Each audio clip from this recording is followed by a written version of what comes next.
Hello po, it's Teacher Joy. Welcome back to Teacher Joy Online Review. So, nakikita niyo po na mga accounts ko dati ay wala na due to banned or disabled accounts. I am very sorry for that kasi yung FB page ko din na may 17K followers tsaka yung main account ko na 12K followers, yun ay wala na din. So, hindi natin alam kailan yun mababalik kasi according sa last message ni Blue Up ay ano yun nga, ano na siya, disabled na siya. So anyway, active pa rin naman tayo sa ating YouTube and of course, ito yung main account ko ngayon ay wino-workout ko na din. So guys, paki-follow or add friend po itong new account ko. Alright, so I would like to invite na din everyone, no, na sumali sa aming final coaching this August Civil Service Exam. And of course, ang aming final coaching din for licensure examination for teachers ay open pa rin po. So sa mga gustong sumali and very affordable lang po yung ating final coaching, message lang po ang account na to.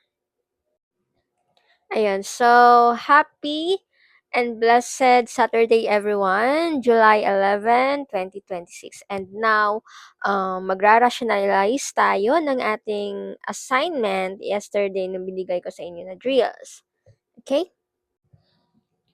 So let's start with our very first question. 146 na tayo.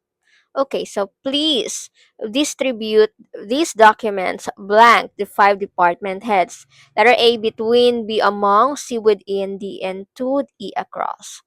Okay, so this question ay English, no? And we're going to select which word accurate to complete the sentence. So please distribute these documents blank the 5 department heads. Ang tatandaan natin dito ay yung 5 department heads. So it means maraming heads, maraming department heads. So ano dapat yung gagamitin natin, guys?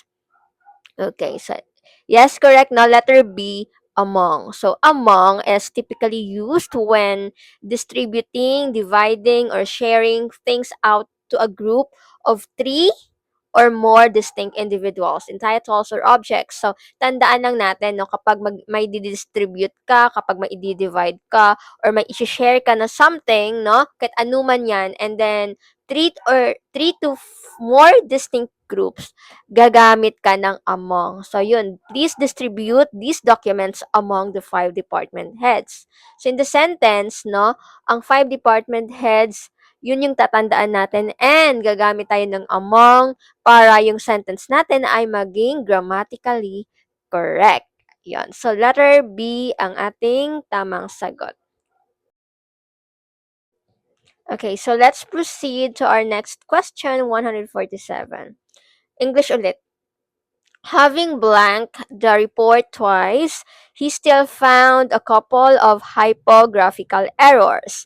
Letter A, read, B, read, C, reading, D, to read, E, been, read. Ayan. So, we're gonna select ano yung participle na tama dyan to make it grammatically correct ang ating sentence.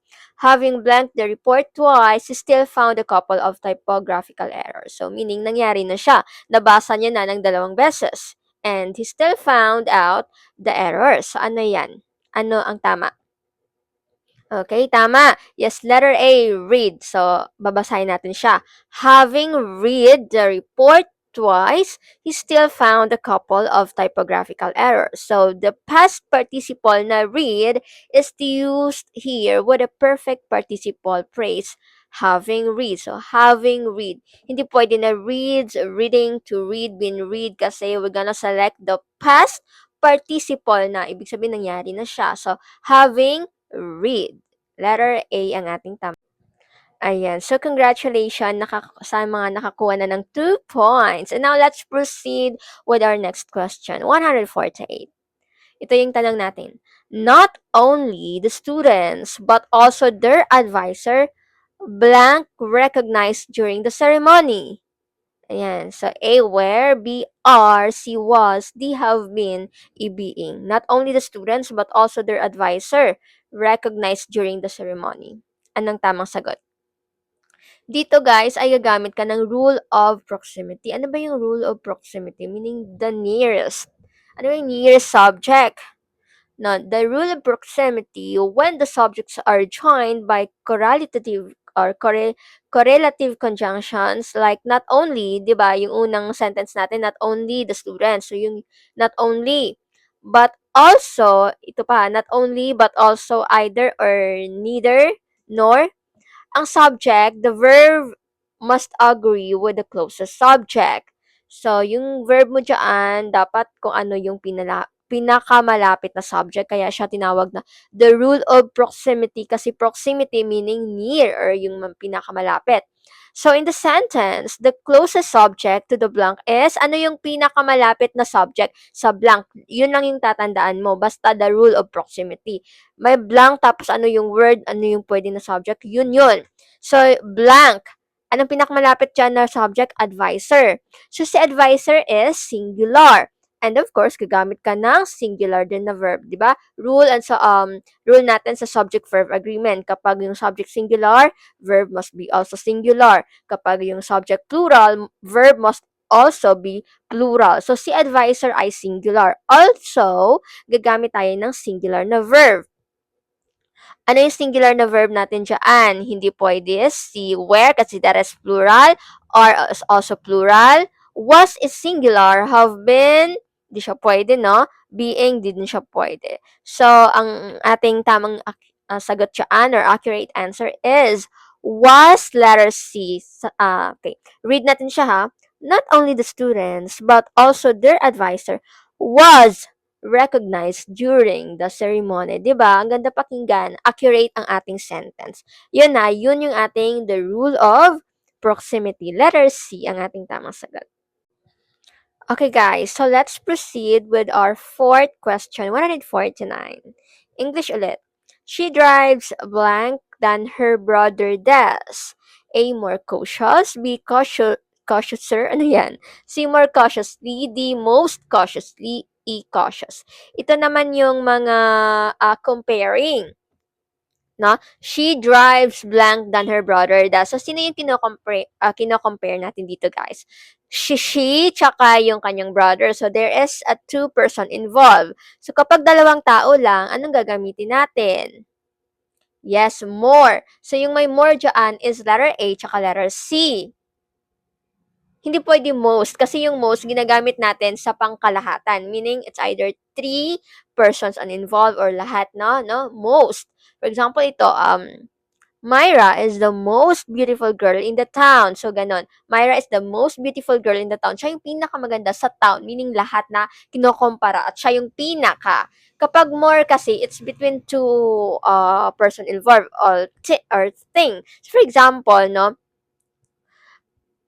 this gown is more catchy than yours. Ganon. So, kino-compare yung gown ko to your gown. So, more catchy.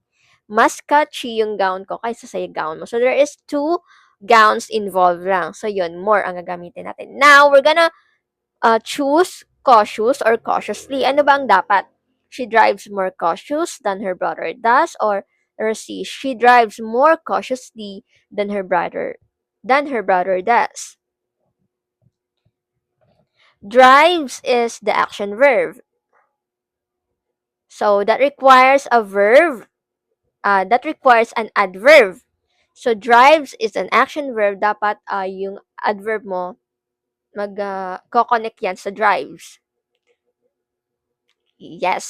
So, cautiously ang ating tamang sagot. And then, comparisons natin no more. So, ang ating tamang sagot dyan ay letter C, more cautiously. Ang sentence natin she drives more cautiously than her brother does. So, letter C ang ating tamang sagot. Alright, so dito na tayo sa ating panghuling tanong. 150. The package arrived safely, but its contents blank damage. A is, B was, C are, D were, E being. Ano lang yung ating dito, subject. The package arrived safely but it contents blank the damage. Pinakamalapit sa blank natin contents. So contents is what? Singular or plural? Of course, plural. So content is a plural noun and then gagamit ka din ng plural na verb.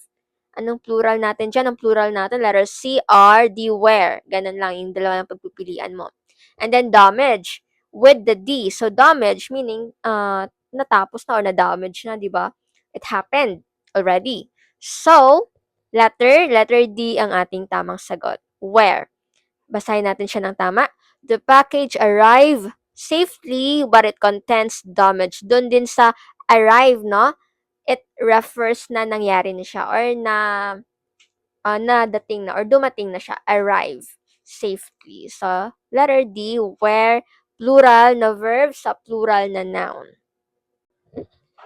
So, tapos na po tayo sa ating rationalization. Thank you so much for listening and for watching. Again, please don't forget to click like, share, and subscribe po para sa mga panibagong videos natin. Yun lang po. God bless everyone. Bye!